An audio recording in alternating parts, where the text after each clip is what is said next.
With your permission, I'm going to record this, and I'm only intending to send it to Hannah Meehan, who's the person that you've already had a nice yak with. So I do appreciate this, but I just think it's a focused time to hear for her to hear this, before she goes into her quizzy. So I'm just going to address Hannah. First of all, Hannah, this is Ian Casson, who you met last summer, and you were very lucky to have an interchange with him. His wife, Ruth Wilson, is his partner, and she's the one who you may have come across the paper on the report on the committee that talked about the progress across Canada, rural health in Canada. So she's one of the co-authors on that, along with another chap called Jim Rourke, who's a friend of mine too. So anyway, it's all sort of in bed. But I just thought that the questions you had right now facing going into your oral, and Ian, this is specifically, they have two sections at UBC. They have UBC General, and she's already been through that, MMI, and she, as she said in her text after, or email after, I nailed it, and which is good because Hannah really has all the knowledge base and she's got the life experience. Last year, maybe the answers were a bit slow coming, and so she's really picked up her tempo this year. But she has a CV which is embarrassing to read it. I mean, there's nothing she hasn't quite done in life, and it's been and so much stuff on the ground, like time in actual settings that would be appropriate. I mean, I just want her to be my doctor is what I want, So I think it's really worthwhile, going through all this. So if it's okay, Hannah, I'm just going to ask Ian a number of questions, and just kind of, imbibe what he has to say. This is not oral exams. It's just maximizing your information to take into your session when you do the rural ones. So she's already had the first one, which is UBC General. And they have a second phase in British Columbia now, which is rural, where you actually, do it in rural settings with anticipation of working in a rural setting at the end of it. There's a very low number that go on to subspecialty. Most of them will end up being family physicians in rural settings. So that's the next oral she's facing on the 9th. Does that make sense, Ian? It does, yeah. Sorry, actually, Ruth has just joined me in the room here. Would you like her to participate Oh, in? if I just didn't want to push on her, but it would be amazing if she could. If that's only if it's okay with her, though. For you, Harv, I will do it. Oh, I would love it. Ruth, this will be so special. And Hannah, these are very good friends of mine, and this is such a special treat to actually be able to spend a few minutes with them. And Ruth's had very difficult time with health the last number of years, so I actually didn't ask her to come into this. So it's wonderful that she's going to be able to join us. It's just fabulous. I have. Hi, Ruth. This is great. This is really exciting. I'm sorry, we've got the bright light behind us instead of front of us, but you can see us all right. I can see it just fine. Yeah. Yeah. No, I see the light reflecting off Harv's page. Yeah, I know. Yeah. I should put a hat on. I thought that was the halo. It's the halo. Okay. There might be a hole into it, but anyway, I was fun. I just ended up about 2 weeks ago, Ruth, going through the paper you produced with Jim Rourke et al. On your progress made in access to rural health care in Canada. Yes. So it's fun. Do you know, I get a citation alert every time one of my papers is cited, and it's been about once a week now, either that one or this one that Vorser and I did on anesthesia and a few others. But anyway, that's quite commonly cited. It's interesting. Yeah. It's interesting how papers like that have such legs to them, how they will go forever and ever. It's amazing. And legs. Here's just the side legs, side of which, you know what I mean. Yeah, that wrong-sided surgery on 1994. In fact, there's still one person at UBC that's pissed off as hell because their whole thing was doing research in orthopedics, and yet my simple one-page written on my back is, about wrong-sided surgery is cited more than anything ever at UBC in any medical area whatsoever, because it all goes back. Every time there's a patient safety issue, it goes back to article number 1, which is, Paul Wright, 1994, and it's anyway, it's what it's all about. So anyway, we've got I'm producing this. I'm recording it for Hannah Meehan, who had a chance to talk with you last year, and she's coming into her oral exam, her MMI, for the 9th. And I just wanted to ask you a couple of questions, if that's okay, because you people have lived rural medicine like nobody else has. And also, after having done it, analyzed it, looked at it, and just wondering if I could tap your heads for a little bit. So she's asked me, she wants to focus on what it would like to be a family physician in a smaller community. She grew up in Nelson, British Columbia, so she knows about smaller communities. She also knows about isolated communities too, because she spent time in it. But she's wondering about what you would put at the top of the list for kind of health related issues for that population. And you don't need to think deep and hard about it, but you just remember from the time you were in those settings what maybe the top 2 or 3 things were that really are relevant in a rural setting. I think well, you can think about it for a minute. But you go ahead. I wouldn't want to jump in on top of my husband. Please go ahead. I think the questions are the same no matter where you are, and it's thinking about what are the needs of the community and then responding to them. And I think family doctors are very well placed to do that. I wasn't sure how much she understood about being a family doctor as opposed to being in a rural community. So I'd like her to think a little bit about that. And what I would say about family medicine is, and I'd say this to your friend Derek Cook, who he wrote a thing about orthopedics. I know this is being taped.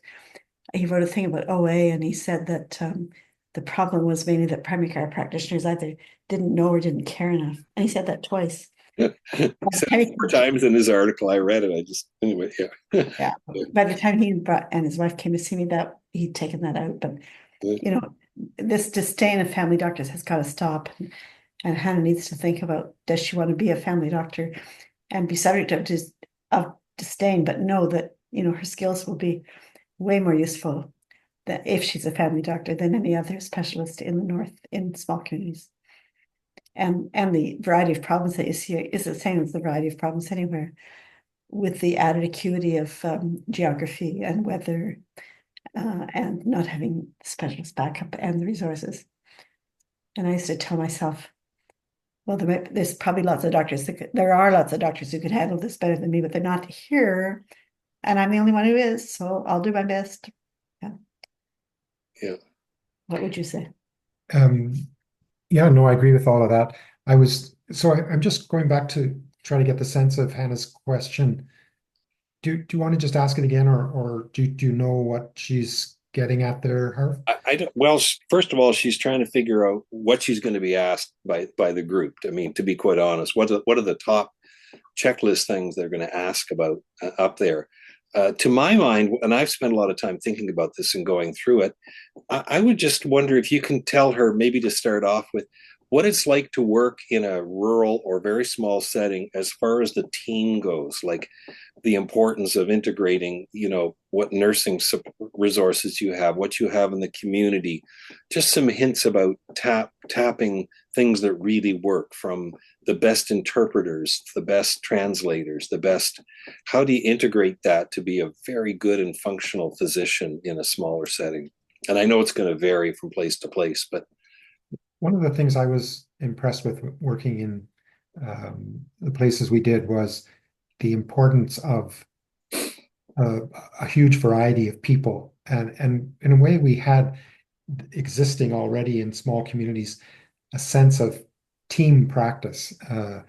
And it went from, community health providers, sometimes formally trained, sometimes not. Well, it actually went from the patient and their family and how the family supported or did not, to community-based health workers, social workers, mental health workers.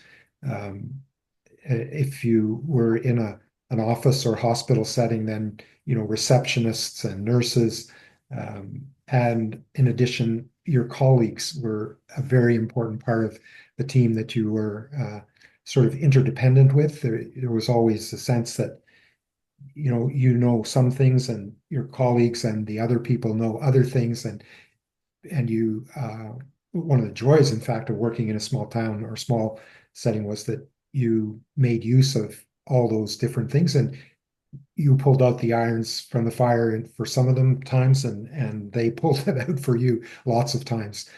They helped you out. So yeah, the complexity of the system, even in a small town, the number of people involved in the healthcare system, but in some ways, because of the closeness of small towns, you see people in the grocery store and so on, uh, you have access to that team to help you be more effective as a, a family doctor.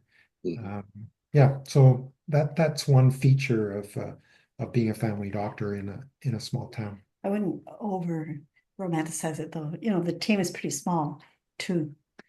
Depends, I guess, where you are. I mean, when I was looking through some papers and I had a talk about Sioux Lookout, and the number of people involved in the healthcare system there, that was a National Department of National Health and Welfare back in those days, Indian Health Service.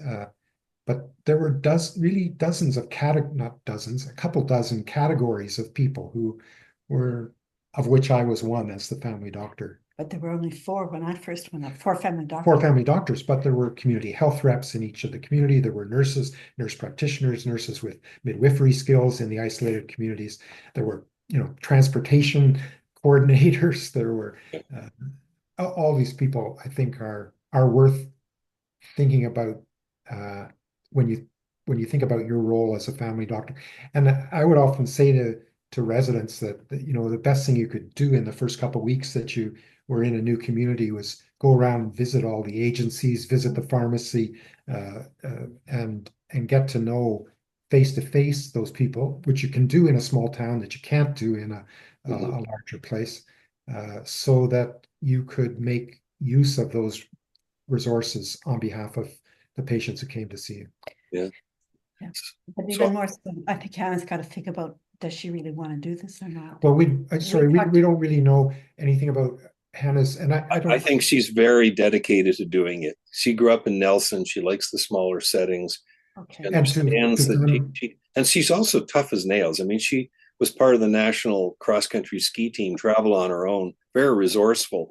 She knows you can't make chicken salad out of chicken shit. And sometimes you just have to really pull together to get stuff done. So I think she sees it as a calling and a life challenge. I'm and family medicine in particular, as yes, opposed yes, to. yeah, very Okay. much so. Yeah, yeah. So the other thing that I would add about family medicine in small towns is that it's not just primary care. I guess that was partly what Ruth was saying. It's not just first contact, but it's hospital care, it's emergency care, it's having Obstetrics. anesthetic skills, doing obstetrics, and so all of those things are quite.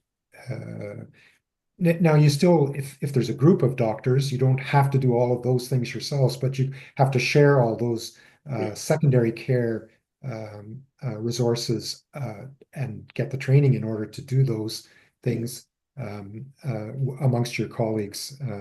Yeah. So, and it's important to, if you have a sense of which community you're going to go to, or in the context of an interview, if you know something about the communities where the trainees are going to, and you can pull up one as an example, if you can say, well, in Nelson, I know there were X number of family doctors, and some did this, some did that, some did this. I'd like to go to a community that where my talents or my interests fit with what the other Hmm. people were doing and what that particular community needed.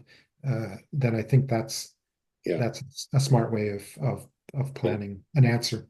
And certainly an answer, first of all, and she knows this inherently, but she would not be walking in to be the doctor. Like she would be part of a team. And I would think that in the first week, the most important thing is doing an inventory of who your allies are and who you're going to be working with. And I know I'm just thinking of examples of Bella Coola and Bella Bella. I was actually a team member of the Bella Bella healthcare team. I went up there physically 3 times a year as the orthopedic surgeon. Saw way too many patients over 3 days, but I would be phoned maybe twice a week. I'd be on the call with whoever was the doctor in place up there, or sometimes the nurse. If she didn't think the doctor had it figured out, she'd call me directly. And it's the expansion of the team outside of the physical community using telephone and telehealth is just Yeah, monumental and required. that's really a good point. In some ways, uh, we felt, although we were geographically isolated in small towns, we weren't necessarily isolated from specialists. In fact, if we said we were calling from Sioux Lookout or Moose Factory or wherever, it seemed to get through to the person we wanted to talk to much more quickly than if we were in Kingston phoning across a parking lot to the other part of the Yeah. hospital. That was much more delayed. So getting to know who the network of specialists are who have some knowledge of your community and making good use of them, introducing yourself to them, Yeah. is you're right, that's part of the team and part of the network. She isn't in medical school yet, though. No, she's not. But We should not get too far down the road of. although she's got a pretty good concept, Ruth, of what. Oh, I believe you, but Yeah. like before I went to medical school, I had met Ian and he had met me. And if she falls in love with the PhD in something or other, she may end up in Vancouver. So, Yeah. she's got to be humble about that. And she knows that. We told her that. And the other thing is to think of what her motivation is for medicine in general. And Yeah. at the end of the conversation with us, she said that she had to think more deeply, or said it helped her to think about why she wanted to do medicine. Yeah. I think personal things will come through more than if I can say it, we'll speak about teams being important because, Yeah. why do you want to do this job, any job in medicine? Yeah. And how are you going to handle it personally? Are you going to commit to celibacy? Are you going to look for a partner who's interested? Are you going to try and find a pilot, Hmm. or a teacher? Yeah. That's Yeah. kind of, I don't know the answer to that side of it, Ian and Ruth, to be I quite know, honest. I know you Yeah. don't. Yeah. But she should think about that and what she's going to say about that. Yeah.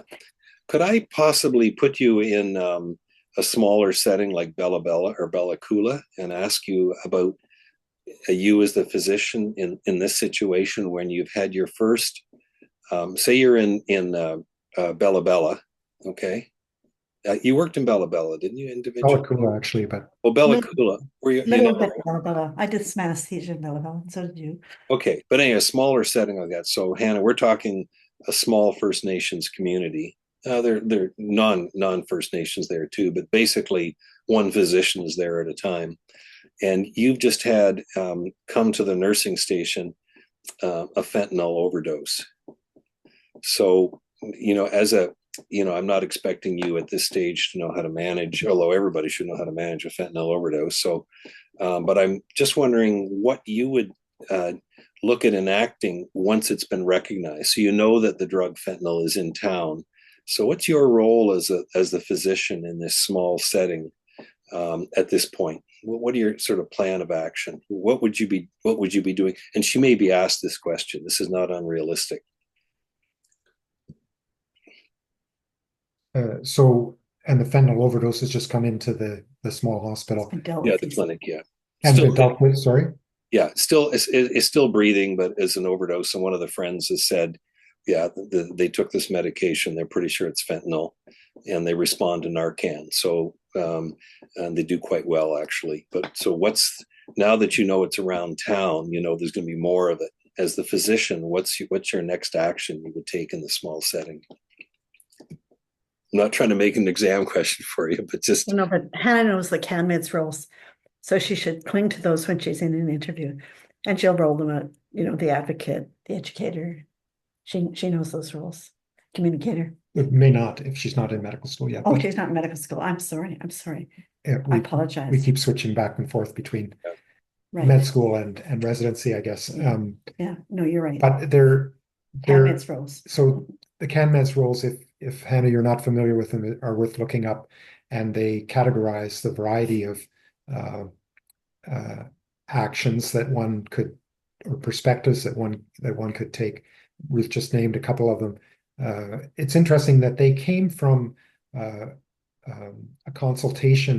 public consultation in Ontario many years ago, where so patients and communities and political leaders and others, as well as medical educators, came up with these 7 roles, only one of which is the medical expert, which is handling the fentanyl overdose with the right medication and the right follow-up and so on. And the other ones, like advocate and educator and communicator and The other ones. uh, I'm teasing you. which are often considered sort of softer and less of immediate interest to medical students and residents, are equally important roles, especially in a small community. If you're the doctor, you hold some sort of position of authority for other people, and of interest. So I don't know how exactly what I would do. It does depend so much on the setting, but you know, in Bella Coola, there's a hospital, hospital board, and a presentation to the board of the hospital to get their advice, because they're community members by and large, would be of interest. There's often a local radio station that can be used for publicity and education. If it was a teenager or in the schools, I'd certainly speak to the principal and find out if there was anything I could do to be helpful in that setting. So those are some of the things that would come off the top of my head in terms of advocate role and community role. And on specificity with confidentiality, if the person, when and it was a she, when she awoke, Narcan worked well and she's feeling good, and she tells you who's sold it to her and who's selling it around town, what is your responsibility as a physician now, knowing the person that is peddling this stuff in a small community?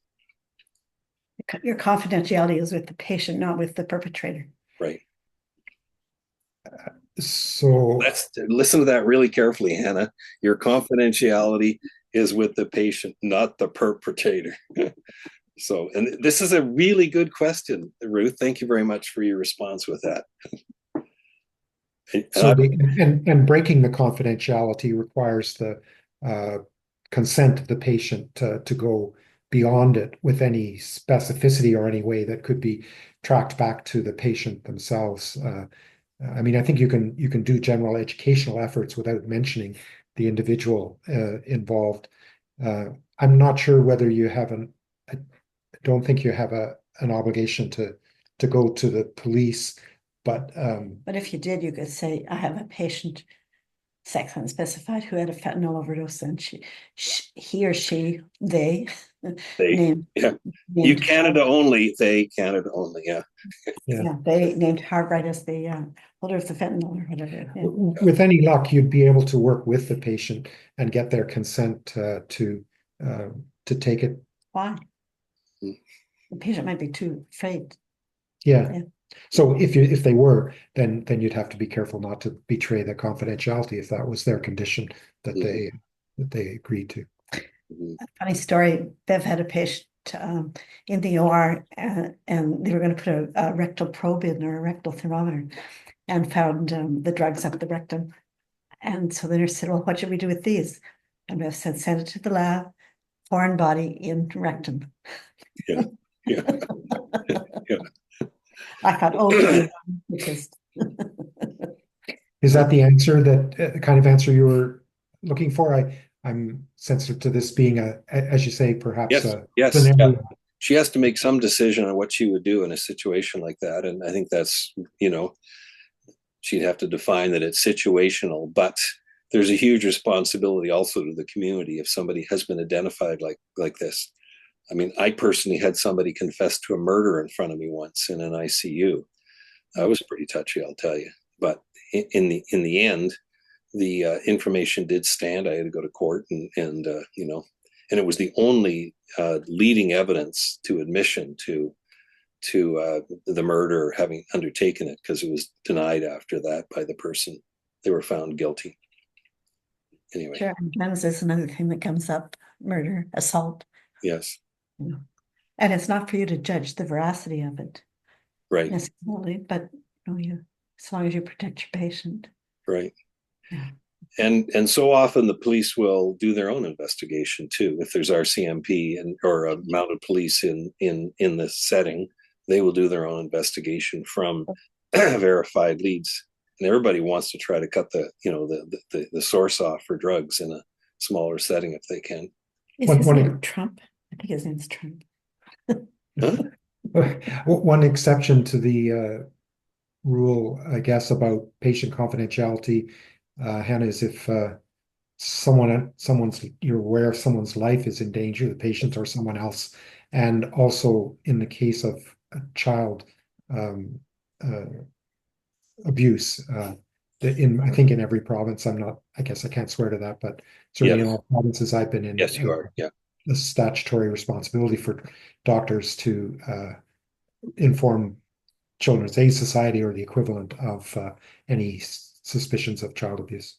yeah. And in BC, spousal abuse also can be reported by a secondary. Interesting. It's not this case. I don't think that's true in Ontario. I haven't heard that anyway. That's interesting. Yeah. Yeah, good for BC. Yeah. Well, good for BC, but it's still up in the courts a little bit. But anyway, that right now when I talk to other physicians, they said if they have any evidence of spousal abuse, they report right away. Yeah. To the RCMP, to their local police authorities with the permission of the patient. Which you don't often get. Yeah. Quite often you can't get that permission. They don't want you to bring it along, but they don't even want to tell you. Yeah. All right. This is a little bit more generalized, but let me ask you. She wants to know about climate change issues that affect vulnerable populations in remote regions. I suggested to Ian last night that you talk to Courtney Howard. Courtney is a family doctor in Yellowknife, well known. Thinks a lot about eco-anxiety and so on. Time-wise now, she's doing on the 9th, so I think that probably will not occur. And she's in Australia, but so just do you? I wonder if there are any. Sorry, you want the answer from us, which we'll give you back. Yeah, just what your personal thoughts on it. Yeah. Courtney's certainly done a lot of writing, and the Canadian Association of Physicians for the Environment have position papers and stuff like that. Anyway, sorry. So what do you think about the physician's responsibility and?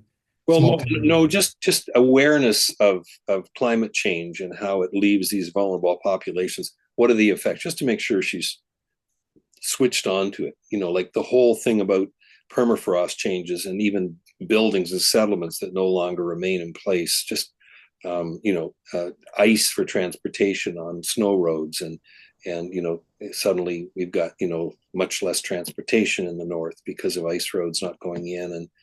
And I presume she would know that, but if she doesn't, I would ask her, Hannah, to think about your role as a citizen and your role as a professional. So in your role as a citizen, all of us should be worried about climate change, and the list that you've just given is a good one. And in the North wildfires, of course, is another one. And then in your role as a physician, you've got to make sure you don't make things worse, like by prescribing Ventolin inhalers. There are ways that we can cut down on waste in our own profession, and we should. And then secondly, being sensitive to the issue of eco-anxiety in your patients. And the way you deal with that with your patients, I think, is acknowledging that, yes, I'm worried too. By the way, you seem overly anxious. So, and then there are ways to deal with anxiety that children. Would you say? Yep. No, I don't have anything to add to that. Okay. What advice would you give her about how do I look after Hannah when I'm up there? How do I look after myself? Isolation, inadequate knowledge base around me. What are the sort of initial self-care things that she has to be aware of? And I'm sure somebody on an exam question want to know you're going in equipped and have some basis for it. Now, she's worked in a lot of remote settings before in other countries too. She's no foreigner to kind of being on her own and gaining help from those around her and inwards. But what are some of the things that now you had each other always, it seems, to be able to. We started out practicing separately, yeah. But I think I would always suggest to residents, not students, but eventually that you look for people in your medical group that you know from your education who are like-minded and see if you can go together with them somewhere. Communities need more than one physician. Often they need groups. And if you can find a group or create a group yourself where you are supported by each other, then that's a huge benefit to your happiness and mental health wherever you practice. Um, that would be the main thing I would say, I guess. Um, I mean, there's lots of other just general health, well-being, stay active, stay interested in other things, et cetera, et cetera. How about your recommendations for establishing communication to help outside, like specialists and referral and what would your thought be with that? I mean, sometimes it's already established. Like as people roll through Bella Bella, where I worked, I'd be meeting a new doctor every 3 to 6 months, but I was the established orthopedic surgeon to sort of do that. Any advice for her on that? Just get to, as you said, get to know. I think every place has, that I've worked anyway, has a network of physicians who are interested specialists elsewhere that you can and get to know them and to try to develop a personal relationship so you don't hesitate to give them a call and know their secretaries so you know how to Yeah. get through them and that sort of thing. I think doing that legwork uh, ahead of time is definitely worthwhile. Yeah. And you know, it's nice we have video calls now. You can actually put a face on your face to them and their face to you. And I think many specialists, for instance, the ones who come up to the community that you might end up in, would welcome the chance to be introduced to you. Mhm. All right, we're hitting over 50 minutes now, which has gone by incredibly quickly. But can I ask you to just throw in two of your thoughts that you think she might be faced by people wanting to interview her for her suitability to work in the rural program of British Columbia? Any other two final Okay. thoughts? I'll let Ian think about it for a minute. If it were me, I would say what we said when we were young, which is we wanted to use our skills in our own country. We had the skills and the aptitude to work in the North, and it's the most important and fun thing you can do. And I think, and the most challenging physically and emotionally and intellectually.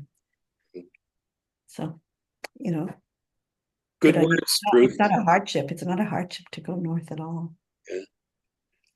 Yeah. Yeah, that's right. It's a pleasure. And I mean, I guess I would suggest that you use Hannah, you use your own background in Nelson or elsewhere and your own experiences to say that why you enjoyed those kinds of settings, um, and uh, and and why what drew you there. Uh, it's not just a matter of personal enjoyment. Obviously, it's a matter of serving community needs. And if you have some experience already in communities and you have identified needs in those communities and you have responded to them uh, or want to respond to them, then that kind of personal experience and take on service to others is something worth emphasizing, I think. Yeah.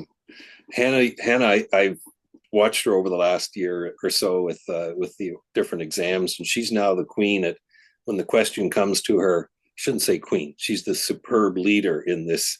She's really got a handle on identifying what the question is, dealing with the semantics of it and the important points, and then personal translation into her life experience as how to carry that forward if she does, even if she doesn't have the knowledge base of idiopathic hypertrophic subaortic stenosis.